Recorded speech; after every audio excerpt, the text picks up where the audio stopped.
Hi friends, welcome to my channel Chinki vibes. ఈరోజు నేను చేసిన కర్రీ దొండకాయ పచ్చి కొబ్బరి ఫ్రై అండి. దొండకాయలు కట్ చేసి పెట్టుకోవాలి. నేను స్టవ్ పైన ప్యాన్ పెట్టుకొని అది వేడైన తర్వాత ఆయిల్ వేసుకుంటున్నాను. కొంచెం ఆయిల్ ఎక్కువ పడుతుందండి. ఆయిల్ వేడైన తర్వాత మనం పోపు దినుసులు వేసుకోవాలి. ఆవాలు చిటపటలాడుతున్నాయి. తర్వాత జీలకర్ర వేసుకోండి. ఒక స్పూన్ జీలకర్ర బాగా ఫ్రై అవ్వాలి. అవి కూడా మంచిగా ఫ్రై అయిన తర్వాత దాంట్లోనే ఆనియన్స్ కట్ చేసి పెట్టుకున్న ఒక ఆనియన్ చాలండి. ఆనియన్ వేసేసేయండి. ఆనియన్ కూడా మంచిగా ఫ్రై అవ్వాలండి. మనకి ఎప్పుడైనా ఆనియన్స్ గోల్డెన్ బ్రౌన్ కలర్లో ఫ్రైలో వస్తే టేస్ట్ చాలా బాగుంటుంది. ఇది కొంచెం ఫ్రై అయ్యేటట్టు కలిపేసుకోండి. ఆయిల్లో మంచిగా ఆనియన్స్ కూడా ఫ్రై అవ్వాలి. ఆనియన్ ఎప్పుడైనా ఫ్రై అవుతేనే టేస్ట్ బాగుంటుంది. దీంట్లోనే మనము లిడ్ పెట్టేసుకోండి. మనం దొండకాయ ఎప్పుడు చేసినా ఇలాంటి ప్యాన్ లిడ్తో పాటు ఉన్న ప్యాన్లో చేసుకోండి. మంచిగా ఆవిరికి ఉడికి టేస్టీగా ఉంటుంది. ఇక్కడ ఆనియన్ ఒకసారి కలుపుకోండి మధ్య మధ్యలో.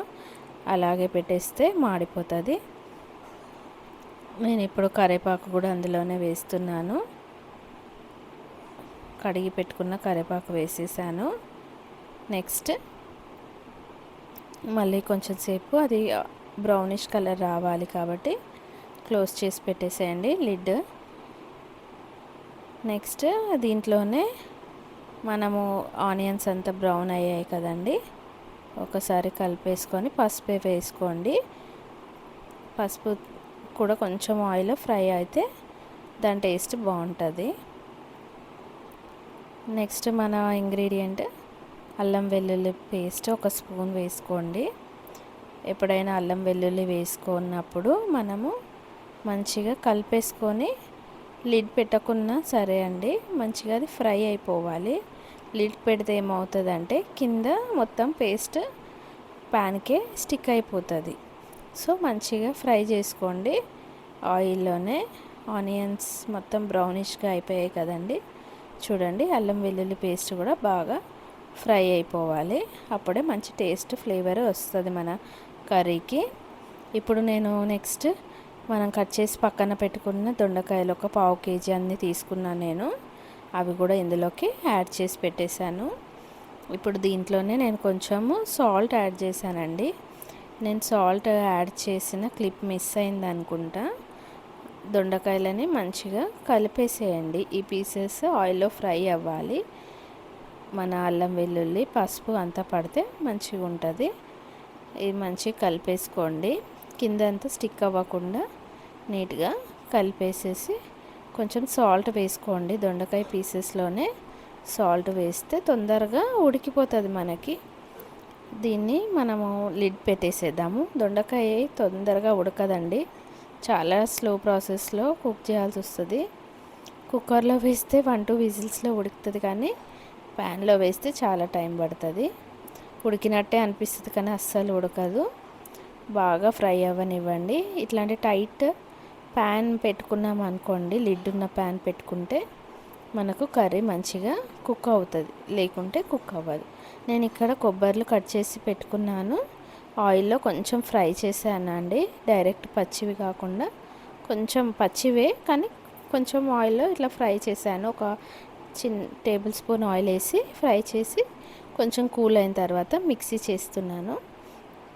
చూడండి, మిక్సీ పట్టుకున్న కొబ్బరిని పక్కకు పెట్టుకోండి. మనము ఎప్పుడైనా దొండకాయలు బాగా ఫ్రై అయిన తర్వాతనే కొబ్బరి వేస్తే టేస్ట్ బాగుంటుంది. ఒక 70% అన్న కుక్ అవ్వాలి. ఇప్పుడు చూడండి, దొండకాయ ఇంకా కుక్ అవుతుంది. నేను సిమ్లో పెట్టేశానండి. సిమ్లో పెట్టి కలిపేస్తున్నాను బాగా.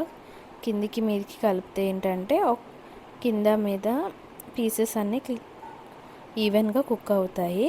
లేకుంటే కింద మాడిపోతుంది, పైన గట్టిగా అలానే ఉంటుంది. సో మనము ఇలా కలుపుకుంటూ ఒక 10-15 మినిట్స్ బాగా కుక్ అవ్వనివ్వాలి. అలా లిడ్ పెడుతూ తీస్తూ ఆవిరికే ఉడికిందా లేదా అని చెక్ చేస్తున్నా నేను. ఎందుకంటే ఇది ఫ్రై అండి. నేను ఇక్కడ వాటర్ అస్సలు యూజ్ చేయట్లేదు. సో కుక్ అయింది, నాకు పీసెస్ మంచిగా కుక్ అయినాయి. అందుకే అది నేను స్పూన్తో స్పాచులాతో చూస్తున్నాను. ఇప్పుడు మనకు కారం వేసేసుకోండి, ముక్కలకు పట్టే అంత కారం వేసుకోండి, టేస్ట్కి సరిపోయేంత సాల్ట్ కూడా వేసేసుకోండి. ఒకసారి కలిపేసి మళ్ళీ లిడ్ పెట్టేసేద్దాము. కొంచెం ఉప్పు కారంలో బాగా ముక్కలకు పట్టేటట్టు కలిపేసి, అన్ని ముక్కలకు పట్టేటట్టు కలిపేసి మళ్ళీ లిడ్ పెట్టేసుకొని ఒక 5-10 మినిట్స్ అలాగే కలుపుకుంటూ ఉండాలండి. మధ్య మధ్యలో కలుపుతూ ఉండాలి. మనకి లిడ్లో ఉన్న ఆవిరికి వాటర్ వేపర్ ఫామ్ అవుతుంది కదండి, ఆ వాటర్ని కూడా అందులోనే పడేటట్టు తీయండి.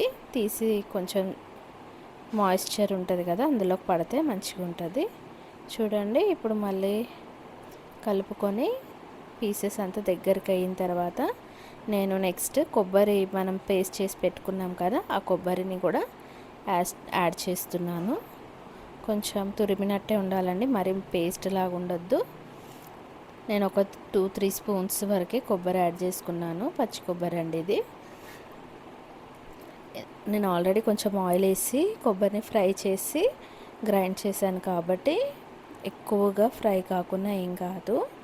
ముక్కలకు పట్టేస్తే ఒక 5 మినిట్స్ లిడ్ పెట్టేసుకుంటే సరిపోతుంది. ఇలా మంచిగా కలిపేసుకొని దానికి టేస్ట్ వచ్చేటట్టు, కొబ్బరి ఫ్లేవర్ వచ్చేటట్టు మనం ఒక లిడ్ పెట్టేసుకొని ఒక 2 మినిట్స్ వెయిట్ చేస్తే బాగా కుక్ అయిపోతుంది కొబ్బరి పేస్ట్ కూడా. చూడండి, చాలా దగ్గరకు వచ్చేసింది కర్రీ. ఈ టైంలో నేను కొంచెము ధనియాల పొడి యాడ్ చేస్తున్నానండి. ఒక 1/2 టేబుల్ స్పూన్. కొంచెం మసాలా కూడా వేసాను నేను లైట్గా. ఒక 1/2 టేబుల్ స్పూన్ ధనియాల పొడి కూడా వేసాను. దీన్ని మంచిగా కలిపేసుకోండి. మంచిగా కలిపేసుకొని మళ్ళీ ఒక 2 మినిట్స్ మనము అది ధనియాల పొడి ఫ్లేవర్, కొంచెం లైట్గా మసాలా ఫ్లేవర్ పీసెస్కి పట్టేటట్టు లిడ్ పెట్టేసుకోండి. నేను ఆల్రెడీ కొంచెం కొత్తిమీర కడిగి పెట్టేసుకున్నాను. సో దాన్ని మనము కర్రీ పైన వేసేసి లిడ్ పెట్టేసుకుందాము. ఒక 2 మినిట్స్ సరిపోతుందండి. వేసాము కదా గరం మసాలా, కొంచెము ధనియాల పొడి, అది మొత్తము దానికి పట్టేటట్టు ఒక 2 మినిట్స్ పెట్టేసి ఒక్కసారి కలిపేసుకొని స్టవ్ ఆపేసానండి. చూడండి, ఒకసారి కలుపుకొని ఎంత పొడి పొడిగా వచ్చిందో కర్రీ. బాగా ఉడికిపోయిందండి. దొండకాయ అనేది బాగా ఉడికిపోయింది. చాలా టేస్టీగా ఉంటుంది. రోటీ, పూరి, అన్నంలోకి కూడా చాలా బాగుంటుందండి. మీరు కూడా ట్రై చేయండి ఫ్రెండ్స్. నచ్చితే నాకు లైక్ చేయండి, షేర్ చేయండి, సబ్స్క్రైబ్ చేసుకోండి ఫ్రెండ్స్. థ్యాంక్ యూ అండి ఫర్ వాచింగ్.